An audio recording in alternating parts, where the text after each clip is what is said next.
अस्सलामुअलैकुम food lovers, welcome to the Zara special dishes YouTube channel. ये हमने रमज़ान की अफ्तारी के लिए ख़ास बाज़ार जैसे क्रिस्पी और स्पाइसी पकोड़े बनाए हैं। माशाल्लाह बहुत ही मज़े के बने हैं और सारे घर वालों को बहुत ही पसंद आए हैं। आप भी इनको अफ्तारी में ज़रूर बनाएं। इनको बनाने के लिए हमें आलू, प्याज, अजवाइन, सुरख मिर्च, नमक, सब्ज़ धनिया, साबुत धनिया, साबुत ज़ीरा, ग्रीन चिल्ली और एक ख़ास चीज़ बेसन। इन सब को हम मिलाकर बनाएंगे स्पाइसी पकोड़े। सबसे पहले मैं आलू जो है उनके छिलके उतार लेती हूँ। ये देखिए आलूओं के छिलके मैं उतार रही हूँ। ये सारे आलूओं के छिलके मैंने उतार दिए हैं क्योंकि आलूओं के छिलकों पर थोड़ा बहुत मिट्टी होती है, तो इनको अब मैं छिलके उतार कर धो लेती हूँ। ये आलू मैंने धो लिए हैं और एक आलू लेकर इसके मैंने 2 पीस कर लिए हैं और एक पीस को मैं 3-4 हिस्सों में काट लेती हूँ और इनको इकट्ठा ही ऐसे काटेंगे तो बारीक बारीक लंबे लंबे आलू कटेंगे, जो कि क्रिस्पी पकोड़े बनाने में बहुत ही अच्छे लगते हैं और पकोड़े भी बहुत मज़े के बनते हैं।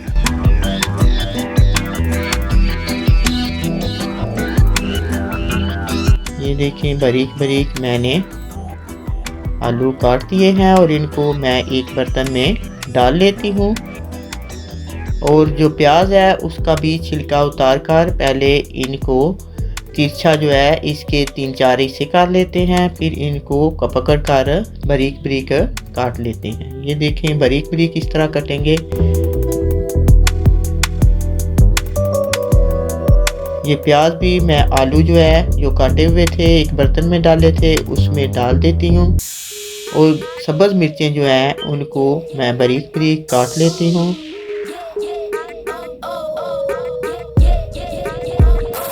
और इनको भी इस आलू और जो प्याज मैंने बर्तन में डाले हुए थे उसमें मैंने डाल दी। अब नमक जो है वो मैंने इसमें 2 चम्मच डाला है और 1 चम्मच सुरख मिर्च डाली है। अजवाइन जो है वो भी 1 चम्मच डाली है। साबुत ज़ीरा जो है वो 2 चम्मच डाली है। ये ग्रीन जो धनिया है वो मैंने पहले काट कर धोकर रखा हुआ था, तो वो भी मैं इसमें डाल देती हूँ।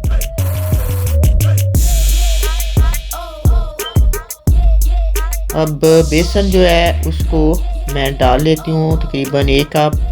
आप अपनी मर्ज़ी से कम या ज़्यादा डाल सकते हैं हिसाब से। इन सारी चीज़ों को मैं डालकर मिक्स कर देती हूँ। ये सारी चीज़ें मिक्स हो गई हैं तो इसमें मैं नीम गर्म पानी डालती हूँ ताकि ये बेसन जो है अच्छी तरह से फूल जाए। और इसमें मैं थोड़ा सा बेकिंग पाउडर डालने लगी हूँ क्योंकि पकोड़े नरम बनेंगे और क्रिस्पी होंगे। ये सारी चीज़ें मैंने मिक्स करके रख देती हूँ और साथ ही सॉस पैन में ऑयल डालकर चूल्हे पर रख दिया है और चूल्हे को मैंने ऑन कर दिया है। अब मैंने एक वाइट पेपर बेकिंग पेपर होता है वो एक प्लेट में रखा है। आप कोई भी पेपर इसमें रख सकते हैं, अखबार, टिश्यू, कोई भी पेपर, ताकि जब हम पकोड़े डाल के इसमें रखेंगे तो वो जज़ब हो जाएगा ऑयल। ये पकोड़े हमारा ऑयल गर्म हो गया है तो पकोड़े मैं डाल रही हूँ। बहुत ज़्यादा मोटे मोटे नहीं डालने क्योंकि मोटे मोटे डालेंगे वो तो अंदर से पकेंगे नहीं। तेल को अच्छी तरह से गर्म करना है। ये देखें हमारे पकोड़े एक साइड से तकरीबन पक गए हैं तो इनकी साइड मैं चेंज कर देती हूँ। ये दोनों साइडों से हमारे पकौड़े बहुत अच्छे बन गए हैं, तो इनको मैं एक प्लेट में निकाल लेती हूँ जिसमें मैंने पेपर रखा हुआ था।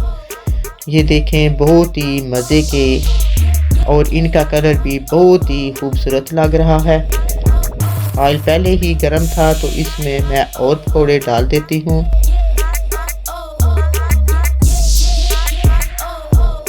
जितने एक पैन में आ सकते हैं उस हिसाब से आप कम या ज़्यादा डाल सकते हैं पकौड़े।